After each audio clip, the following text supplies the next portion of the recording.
Welcome to the Woodside Youngman Podcast. I'm Sarah Rosette. And I'm Aime Albright. And this week on the show we have Aime Austin. Yeah, it's a great interview, y'all. So fun. Yeah. And she's so smart. She's a former legal defense attorney, and she writes legal thrillers, And psychological thrillers. Yeah. And you wrote romance before that. Yeah. We talked to her about writing legal thrillers, advice for people who want to do that. And just a lot of like what she's learned, like the worst advice she ever got. Yeah. She discovery writer pantser. Yeah. Talked about that, and it was fun to talk to her. Yeah, it was. And I think it will be affirming for a lot of our listeners that we don't all just sail through a book. So, yeah. And good. she also has a podcast. Yes, she does. And it's really great. Yeah. So what's been going on with you? This week, I have reassessed things, and I'm working on doing a couple of little things that just need to be done that I've been putting off. Yeah. And one of them was doing email automations for when you buy something in my store. And so I had all these preconceived notions of, okay, I need one of these flows, and I need one of these flows or sequences or whatever your thing calls it. But then I thought, you know what, let me go in my store and see what is selling. And so I looked at the top sales for the whole last 2 years, year and a half. And I learned that my new releases sell really well because I put them in my store. Yeah. And there's always a boost to the previous book. When this new Egypt book comes out, I'll probably see more sales of the Murder Among the Pyramids book. And so I thought, okay, I need to have a sequence for people who buy that. So that's what I did. I went in and created that. And then I created some other follow-on sequences to introduce people to the rest of my books. So I broke it all up into little individual things that I can hook together if I want to, or they're separate. So that was like my project for this week. And it's pretty much taken the whole week. Yeah, I know. It's only Thursday. So I will get some other stuff done Friday. But that's what I've been working on book-wise, and nothing super exciting. But I've got that going on. What about you? I have been sick really for the last 2 weeks.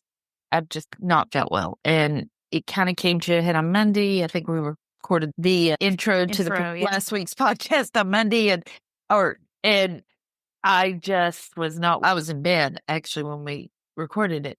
But I got some medication for vertigo, and I am so much better. So I got some work done yesterday. I'll get some done today. Of course, we have 2 podcasts today before, but that's always how it is. I'm like, oh, I have 2 podcasts to record. But yeah, I actually am working on, I had dictated some chapters. And so I was putting them through Claude to get them massaging them. Yeah. Getting them better. Get them cleaned up, and then I have to go in and massage them. One thing I will say is, when you're dictating, you feel like you sound like an idiot. And listening to the dictation back, I sound like an idiot. Like, I'm just like, it's the smell of, I'm talking like elm, honeysuckle, and purple sage, fill the air. It's like that. But when it goes on the page, it doesn't sound like that at all. So don't be discouraged because I think that's discouraged me in the past. Like, this sounds stupid to my own ears, but then when it goes on a page, it doesn't sound like that. So wanting to dictate, keep going. For me, I have to think about everything as I'm talking. And so there's long pauses and start over and stops and starts. But all that can be taken out. Yeah, but it doesn't. What was that? 10 minutes of dictation, and I got almost 2,000 words. It's like, you can't really beat it. Yeah. And then it'll be more words when I go back and massage it and stuff. And again, I'm using Claude AI and to do the punctuation and stuff. And then I also said in my prompt this time, make it in 12-point font.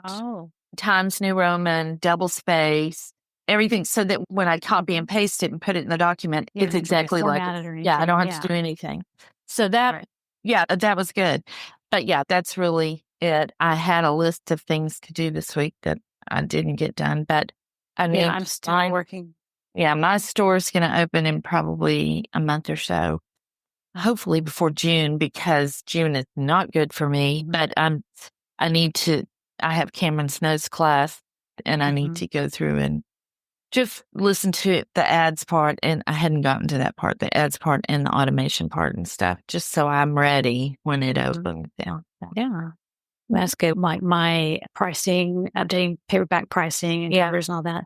I'm still working on that. That's one of those projects that it's just takes forever. So I need to go into Ingram and make sure all my stuff in Ingram is the way it's supposed to be. That's a good. I'm gonna write myself a note, because I don't know that it is. Gotta say. But anyway, that's me. That's what's going on with me. Yeah, not me much. too. Yeah, we don't. So we're basically back at it. Yep, doing stuff, catching up. And we are taking, just FYI, we're taking the month of June off. We're not going to record. We're not recording, but we're also not going to put any podcast out. We're going to take the whole month off as a vacation. And I just noticed last year that it was difficult to get guests on, and it was difficult for us to get together to record. Yeah. And it seemed like everybody was traveling. So I thought, let's just take this month of June off and see how that goes. And so I think that'll be good. And then we'll be back in July and be back at it. Yeah. Oh, the other thing I was going to say is no new supporters this week, but we thank you for the new supporters that we've got. Yeah, we're so happy to continue to support us. So if you want to support the podcast, if you've gotten value from it, you can go to wishidknowforwriters.com/support, and you'll get access to all the private RSS with all the backlist episodes and the Slack channel, and a shout out on the podcast too. Yeah. So there you go. But we should get on with the interview because it's amazing. Yes. So here is Aime. Today we're really excited to have Aime Austin with us. Hi, Aime. How are you? Hi, it's great to be here. How are you? We are great, and we are so happy you are here. And we'll let Sarah read your bio, and then we'll get started. Aime Austin was born in Brooklyn, New York, and graduated from Smith College and Cornell Law School. She's the author of the Casey Court and Nicole Long series of legal thrillers and the host of the podcast A Time to Thrill. Before writing full-time, Aime practiced family and criminal law in Cleveland, Ohio. When she's not writing crime fiction or interviewing brilliant creators, she's in a yoga pose, knitting, or reading. Aime currently splits her time between Los Angeles and Budapest. Wow. I do. I just bought my tickets. Because you just like it there? Do you have family there? Or? No, so I love it there. I spent some years looking for a place that I wanted to retire. I know I'm not retirement age, but I'm getting there. It's a clock closer. Let me say that. But back then I wasn't close to retirement age, and I was looking for a place to retire. And that was like country number 12 or something. Mm-hmm. And I got off the train. I'd come from a train from the Czech Republic, Czechia, whatever it's called right now. And I got off the train at Budapest, and I thought, oh my God, this is spectacular. Really? Now that's not a city or a place on my bucket list. So I'm very curious. No, the thing, it wasn't on my bucket list. I made a mistake. So I was buying a ticket at the ticket counter in Prague with my son, and he was 2. He was being squirmy. My brain had jet lag. It was not great. And she's like, where do you want to go? And I was like, I want to see the Danube. And then she was like, Vienna? And I was like, no, I'm going to go to Budapest. And I thought Budapest was a shorter ride because my geography also is not great. And it turns out that was 6 hours. So instead of 3, which Vienna would have been. So that was just a mistake on my part. Clearly meant to be. Yeah, that's amazing. I used to go back and forth. My son is older. He's in high school now. So I'm a little bit more constrained by school schedules and all of that. But we used to spend more time there, especially when he was little, because there was no school, nursery school, they come and go. So now we're there in the summer, spring, and winter. So I came back in January, and then I'm going back in June. Oh my gosh, how wonderful. So he's got 3 years. It's actually, we just talked about it. It's 3 years and 2 months, and then I can move. So I just had my apartment there renovated completely top to bottom. So it's suitable. The previous owners had renovated it for themselves, and I felt so guilty, but they made some choices that make no sense to me, like putting cabinets in front of a radiator and just things that I could do. You're always like, I'm going to open the cabinet so the kitchen warms up. That's a little strange. You have no idea. So I fixed all of those guys. Yeah. But I could live without making do with weird things. That's amazing. Tell us how you got into writing. So that's not an accident. That was a little more deliberate. So I will say, as a small child, I always wanted to be a writer, but I did not have that ability. I remember my grandmother had, I'm going to show my age, she had a steno pad in the house. I remember. And for years I had it. I actually don't know where it is now. And I used to sit down and try to write stories, but I loved reading, but writing was really hard. For the most part in the beginning, I thought I would be like a magazine writer in journalism, but we know where those industries went. So I spent a lot of time in like college doing creative nonfiction, and I'm like, I'm going to be next Stud Circle or Barbara Ehrenreich or something. I don't know what all of these thoughts were. And it just didn't go that way. And I was doing newspaper stringer work, and then I was writing essays online, but I still always wanted to write fiction. So I sat down and tried to write that first book, which took a very long time. Mm-hmm. Really hard. And how long ago was that? 90. Ooh, you're killing me here. I don't know, 98, 99. Okay. So I quit practicing the first time. And I was like, I'm going to quit practicing. I'm going to write a book. And this is going to be the thing. When I quit practicing and I wrote a book and it was awful, and then it was awful, and then I moved, and then I couldn't sell it, and then I went back to practicing. Practicing law, right? Practicing law, yeah. That's very common. Is transition can be a little bumpy into writing. I think it's not a straight line for sure. Yeah. But I had a fantasy. We know these writers who woke up, wrote a book, sold it, have 1 million, and maybe have a Netflix series. I may have sat in her lecture when I was younger. And I was like, okay, I'll just do that. Well, just do that. That sounds like a good way to go. Yeah, exactly. If only. What is your definition of success? To be honest, it seems so fundamental. Part of it's like keeping a roof over your head. Just being able to do what you want to do. I think that's it. For me, that's really important. I know I'm older, so a lot of people I know have quit a lot of things they no longer want to do. But when I was younger, I knew a lot of people who had a lot of jobs they really hated. But there's a lot of family pressure, parental pressure, just a lot of pressure, social as well, to do those things. So the definition of success for me is not having to bow to social pressure and be able to do what you want. Yeah, I love that answer. What do you wish you'd known about writing and craft when you started? It was going to be hard, that it could be learned. I'm sorry. It was so hard in the beginning. I don't know. I always have this fantasy. My friend calls it like the unicorn fantasy. You're going to wake up one day and there's going to be some magical pill person, creature that's just going to sprinkle the fairy dust over your head, and then all will be well. So I can't answer that because I don't, and part of me, I wish I knew how hard it was and but it was achievable, but that there was no magic answer. Yeah. I think that's the hardest pill to swallow. Yeah. Because I read a lot of hard work. So much as a child that it seemed you like, okay, I think I can do this. And then I couldn't. And authors, I think, if you enjoy reading and you want to be an author, you feel like it's like a special magical thing, and then when you try and do it and you don't feel it's magical, you're like, is this wrong? Am I doing it wrong? Yeah, because really it's a lot of hard work. It's satisfying, and there are parts of it that are fun, and when you get lost in the story, that's so amazing, that moment when everything clicks. But there's a lot of just hard work that goes into it. No, I call it sometimes like plumber job. Like there's some magical parts. Like some parts I like the characters talking. Yeah. But the rest of it's like, where are they walking? Where are they was she wearing that shirt? I don't know if she was wearing that shirt. Right. Much of the mechanics I don't enjoy that much. Yes. Yeah. I just want to tell the story. I don't care where they're going. Yeah. Yeah. My grandmother had this saying that you just gut it out if you're doing something you don't want to do. And sometimes I'm writing and I'm thinking, just get it out and get this scene down. Sometimes that's all you can do. What about marketing? What do you wish you'd known about marketing? That I should have learned about marketing. So when I was in college, so I started college in the late 80s, and I grew up in a very everybody does liberal arts. You should get a broad education. It should be Latin. It should be Greek. You should read the classics.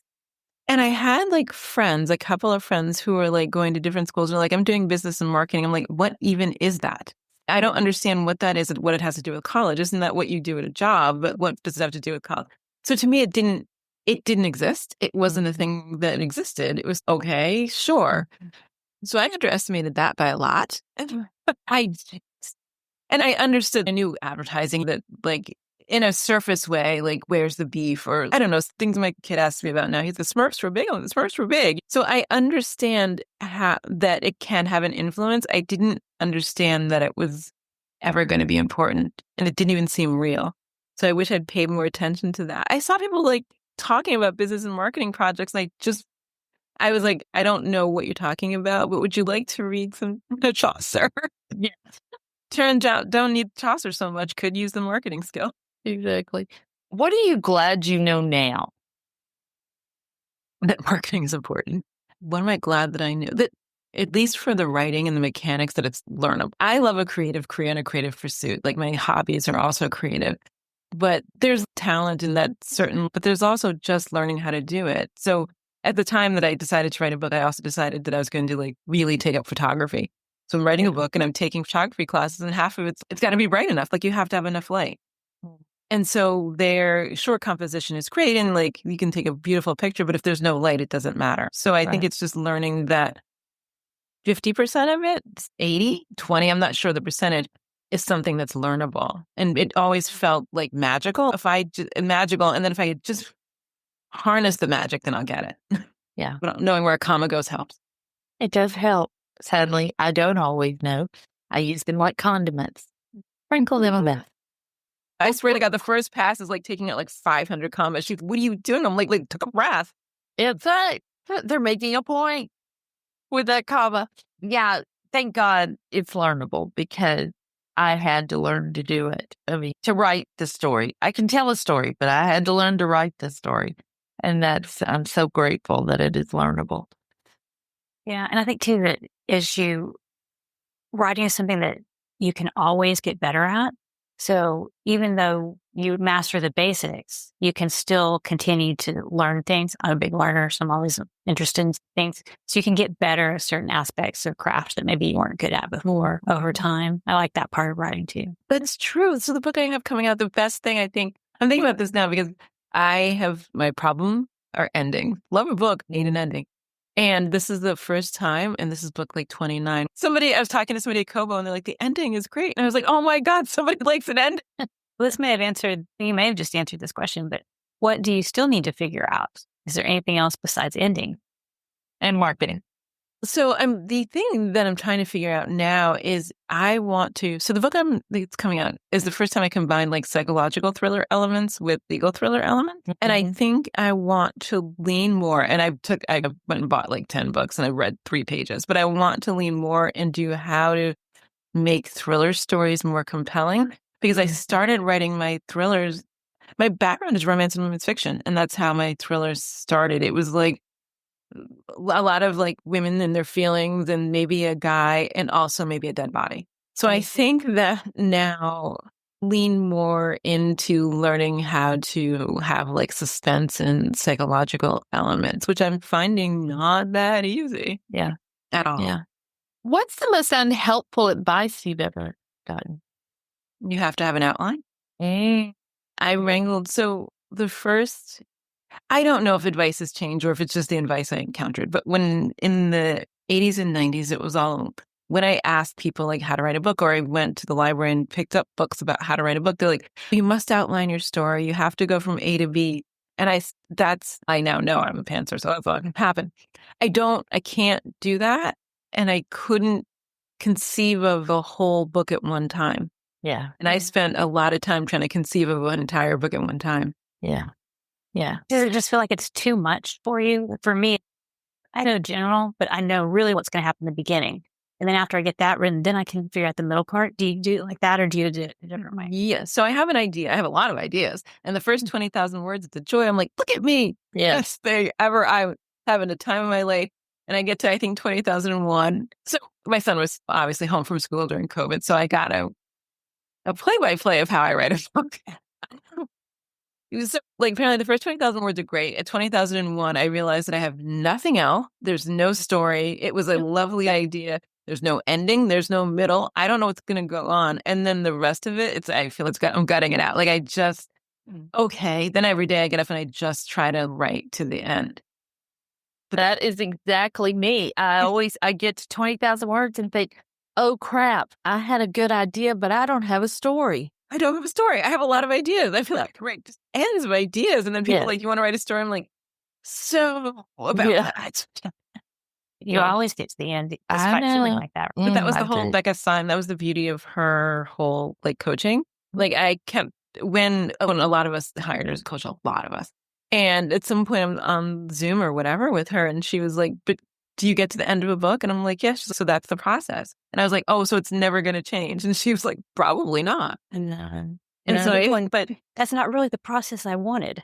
I wanted you to sprinkle with magic dust and then give me the spectacular process where the whole thing is a joy. So actually, I have one book that I wrote, a book called What Was Perfect. It's the only book I ever wrote where the entire book was a joy. One. Yeah. One. It's good to know, though. I'm glad it you is said good to know because people think something's wrong. It's not all a joy.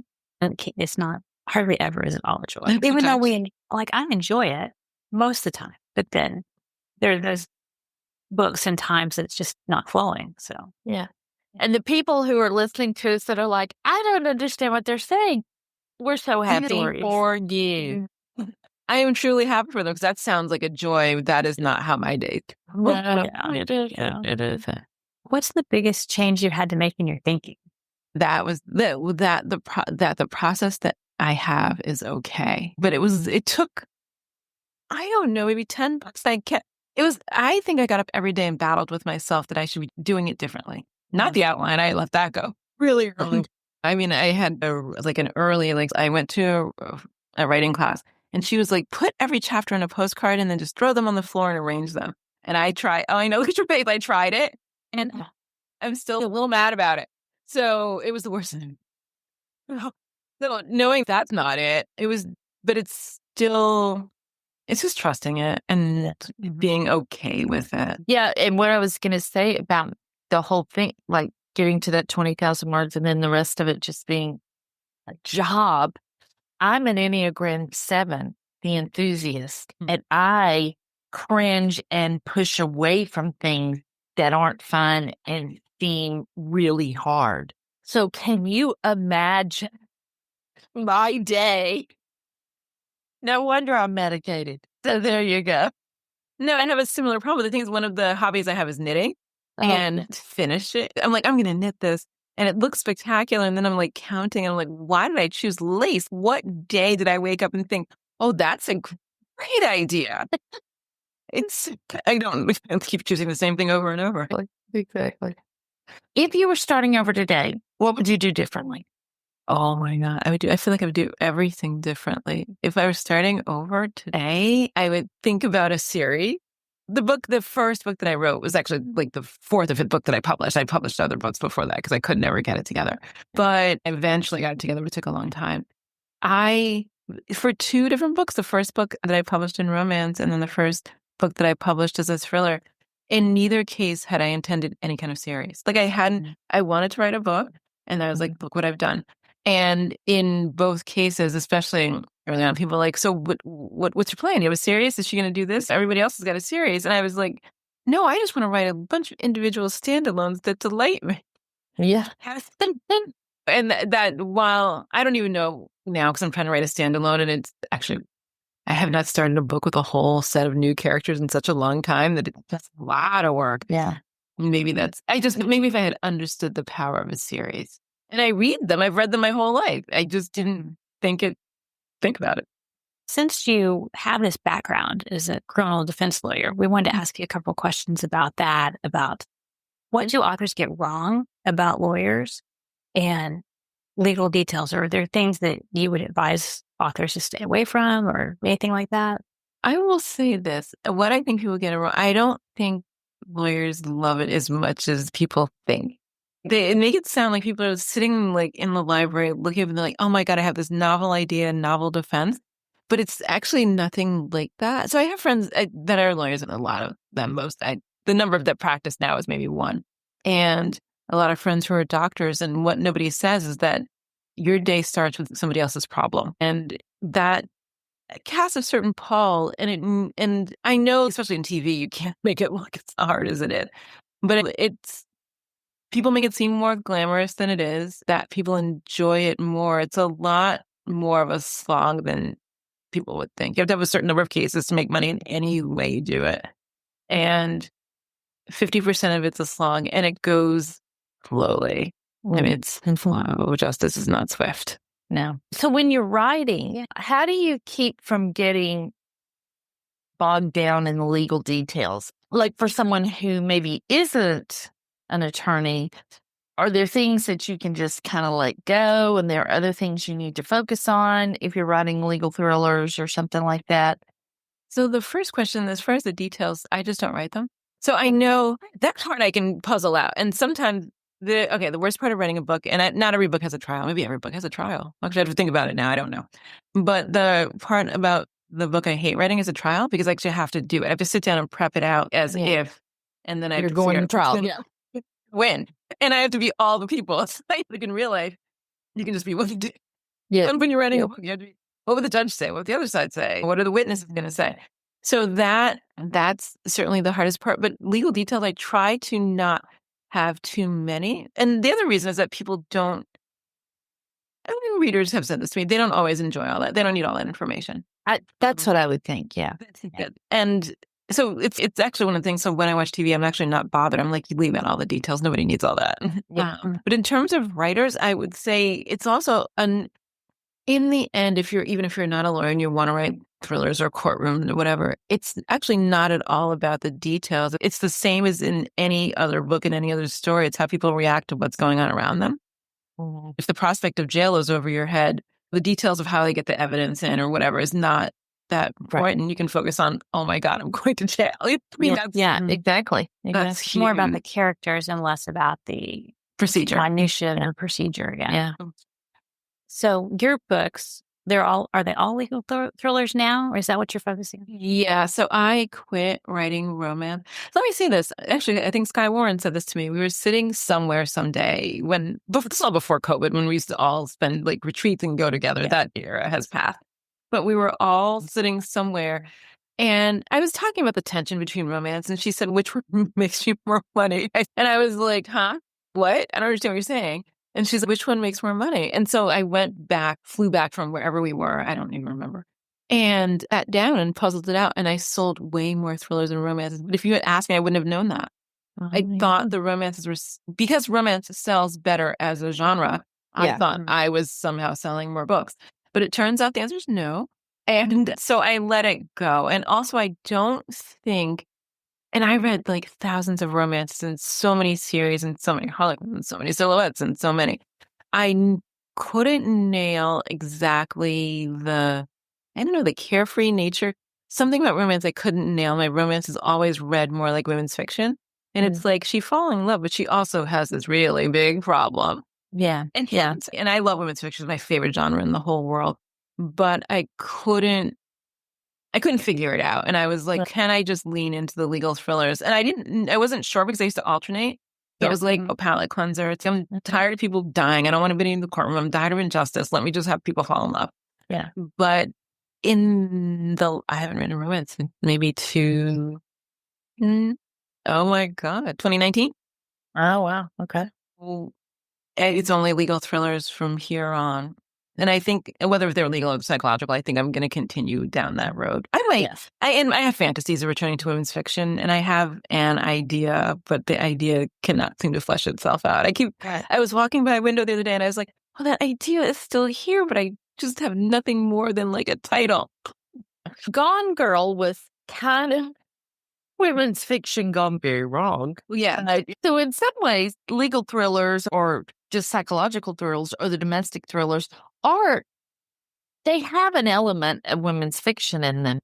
There's a thing called the Blacklist. It's a list of projects that are roaming around LA.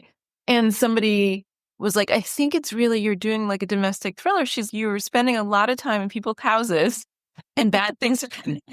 Most people, I don't think I've ever had a book where people like just get slayed on the street, or it's not that like that. It's always like group of people around them and something insidious is happening.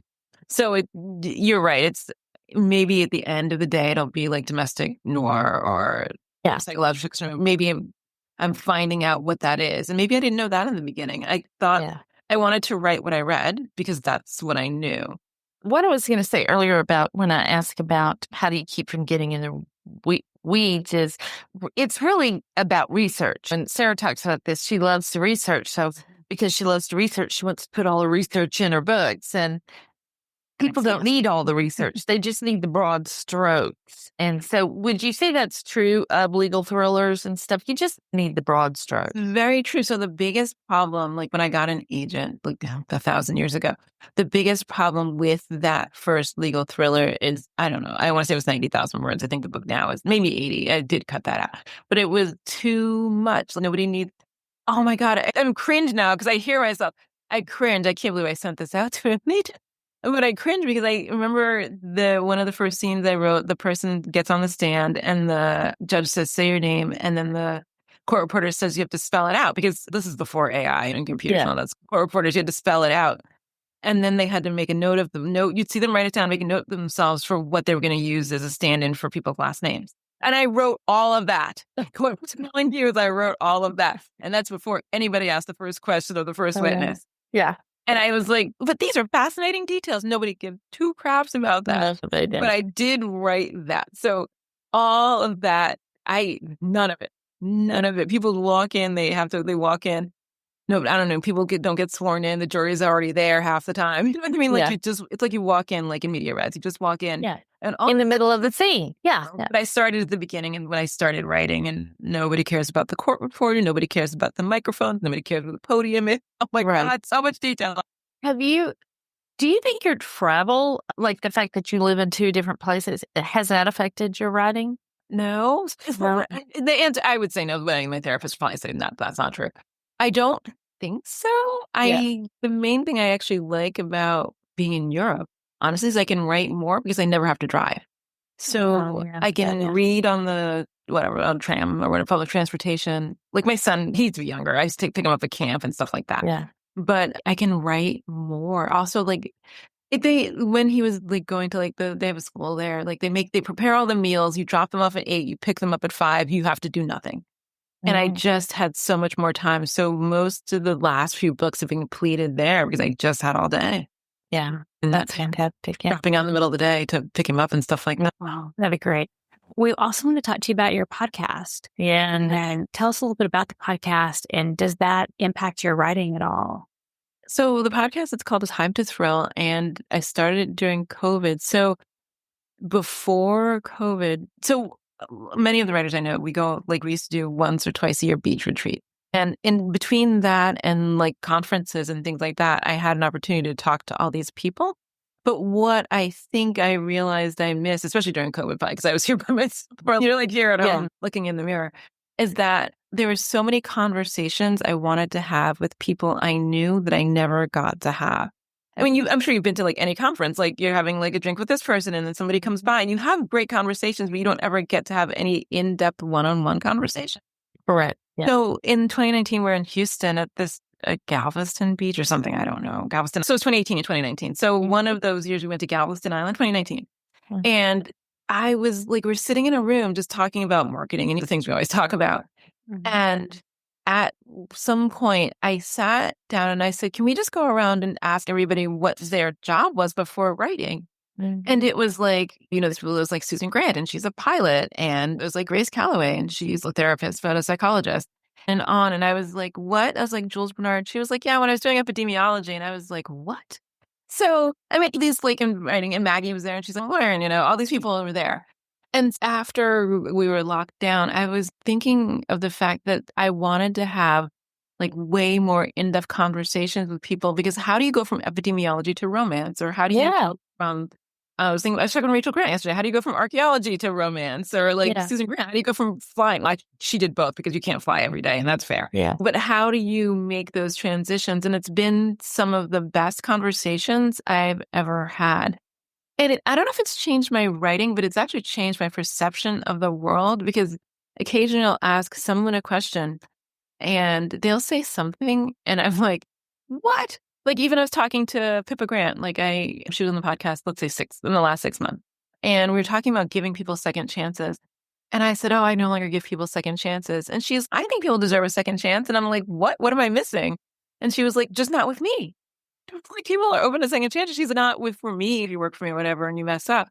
And so it's just a lot of little things like that are really like hit me. And they may actually change my writing. It's just a lot of very like honest, sort of raw conversations where I've spent a lot more time thinking about how humans are in the world. Yeah. Which, if you write thrillers, that in psychological thrillers and stuff like that, really does. Probably information I need. Yeah. Perfect. It's probably good if that's your next dead body right there. Oh, I have. Wait, I'm going to write that maybe in the title of the next book, No Second Chances. Exactly. There you go. Good title. Like it. This has been so great. Tell everyone what you think the best thing you've done to set yourself up for success has been. The best thing I've done to set myself up for success has been committing to it. This is so hard, but committing to one thing. I don't know, like in my 20s and when all my friends were in our 20s, it felt any closed door for closing an opportunity was just the end of the world. And for too many years, I think I myself and many of us tried to keep all the doors open because you never, but you might be doing this, you might be doing that. And I think the people who I know, especially like in creative fields who are the most successful, went down a path and committed. And I think people can. I think committing, it really helps. Yeah. If you always have an out or if you always have a back door, then it's too easy to not double down on any one thing. Great answer. Yeah. Where can people find out more about you and your books and your podcasts? So I did to do this. I learned something about marketing. On every platform, my handle is Legal Thriller Author. Oh, and then my website is just aimeaustin.com. We'll have the links in the show notes. Thank you for being here today. It's been a lot of fun to catch up. Thanks so much for having me. Those links will be at wishihadknownforwriters.com. And if you want to support the podcast, you can go to wishihadknown.com/support. See you again next week. Bye.